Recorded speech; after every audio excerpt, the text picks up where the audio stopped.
पीछे चाय पिए इंशाल्लाह, फिर और next time। चाय पीना पड़ेगा, चाय पीना पड़ेगा, बहुत देर हो जाएगी। चाय पीना पड़ेगा। चाहते हो नहीं तैयार है अस्सलाम वालेकुम viewer, this is me Faisal Mumtaz and you are watching I am Pakistan with Faisal Mumtaz. खुद मैं गोल्ड का बिज़नेस करता हूँ, लेकिन ये पार्ट टाइम, जैसे कहीं भी टूर के लिए जाना हो तो उधर अपने साथ कैमरा ले जाकर वहाँ की कुछ ख़ास बातें अपने पास याददाश्त के तौर पर रख देता हूँ। यूट्यूब का छोटा सा चैनल है, साथ में फेसबुक का पेज है, तो उस पर अपलोड कर देता हूँ। शायद लोग यहाँ के बारे में जानकर कोई आ जाए। तो टूरिज़म से हालात काफ़ी बदल जाते हैं। अच्छा, होटल का काम यहाँ पर है या नहीं है? बस है, अल्लाह का शुक्र है, गुजारा हो जाता है, एक दो आदमी की दिहाड़ी बन जाती है। अच्छा है, बस रिज़्क़ हलाल कमा कर जन्नत की सोच में ज़िंदगी गुजार रहे हैं। ये एरिया कैसा है, यहाँ के लोग कैसे हैं, और कोई ख़ास बात यहाँ के बारे में? ऐसा है, गरीबी एरिया है, गरीबी पहाड़ी इलाका है जी।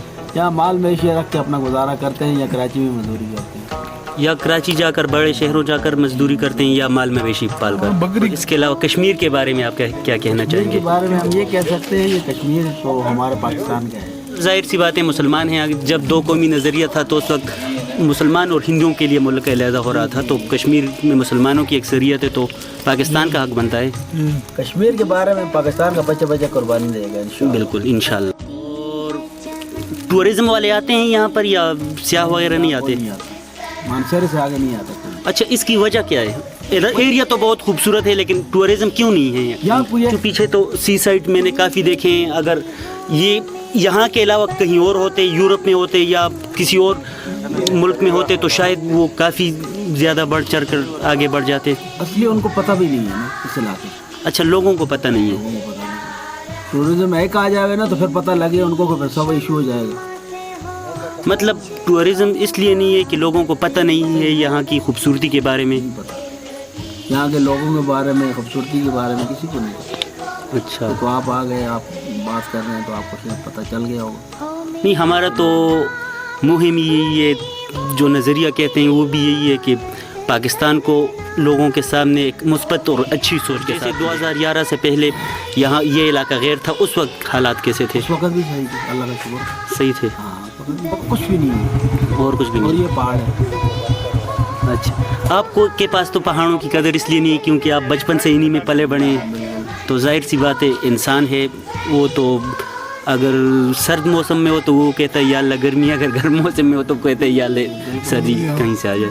थैंक यू चाचू, नाइस टू मीट यू। मेहरबानी, आपका आने का बहुत बहुत शुक्रिया। आप अब्दुल सबूर साहब, तो आप क्या कहना चाहेंगे इस एरिया के बारे में, यहाँ की ब्यूटी के बारे में? या तो जो ड्यूटी का मसला है ना जी, वो तो भी काफ़ी ज़िलों से अच्छा है, बेहतर है जी, और बाकी जैसा पहले काला डाका था उस तरह अब भी तौरगर है। पुरामन इलाका है, रात को भी घूमो दिन को भी घूमो, इस तरह कोई वाक़यात और कोई मंशात या कोई इस तरह मामला इस तौरगर में नहीं है। इंशाल्लाह पुरामन है और आइंदा भी पुरामन रहेगा जी। और इसके अलावा सियाहों के लिए कोई मसला नहीं है? अगर रात को, जैसे यहाँ पर सड़कें काफ़ी वीरान हैं, तो अगर किसी का टायर पंचर हो जाए या कोई और तकनीकी ख़राबी आ जाए, तो पुलिस की तरफ से कोई इमरजेंसी है या नहीं? बिल्कुल है, और उनका जो है ना अगर इत्ला मिले उनके पास जाते हैं, उनका हेल्प करते हैं जी। और बाकी ऐसा कोई डरने और उसका मसला नहीं है। मेहमान नवाज लोग ये सारे तौरगर वाले इंशाल्लाह। नहीं, लोग तो काफ़ी अच्छे हैं, अब भी है इंशाल्लाह और आइंदा भी रहेंगे। अच्छा, और इसके अलावा रात के वक्त इस रोड पर गश्त वगैरह की जाती है या नहीं? बिल्कुल की जाती है। अच्छा, हाँ, चलिए, थैंक यू जी, बहुत शुक्रिया, आपका टाइम हमने लिया, थैंक यू वेरी मच।